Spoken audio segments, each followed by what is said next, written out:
భగవద్గీత మనకు ఎన్నో అంశాలను బోధిస్తుందండి. మహర్షి చెప్పేటటువంటి ఏ ఉపదేశమైనా కూడా అనేకమైనటువంటి నిగూఢార్థాలను కూడా కలిగి భగవద్గీత అంటే భగవంతుడి ఉపదేశం. మరి భగవంతుడి ఉపదేశం ధృతరాష్ట్ర ఉవాచ అని ధృతరాష్ట్రుడి యొక్క మాటలతో ఎందుకు ప్రారంభమైంది అంటే ధృతరాష్ట్రుడు దుర్గుణాలకు ప్రతీక.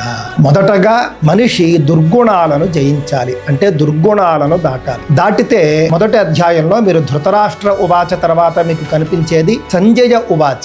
దుర్గుణాలను దాటితే కనుక సంజయుడిలాగా సుగుణాల రాశిగా మనిషి ఉంటాడు. మనిషి సుగుణాల రాశిగా ఉన్న తరువాత ఆ సుగుణాల వల్ల ఆ తర్వాత మనకు అర్జున ఉవాచ ఉంటుంది. అర్జునుడిలాగా దైవ సమానుడైనటువంటి ఒక మనిషిగా తయారవుతాడు. ఒక మనిషి దుర్గుణాలను జయించి సుగుణాలను సాధించిన తరువాత దేవ సమానుడిగా అర్జునుడిలాగా మారిన తరువాత మాత్రమే భగవానువాచ వస్తుంది. అంటే ఈ 3 అడుగులు కూడా వేసిన తరువాతనే మనకు భగవంతుడి మాట వినిపిస్తుంది, భగవంతుడి బాట కనిపిస్తుంది.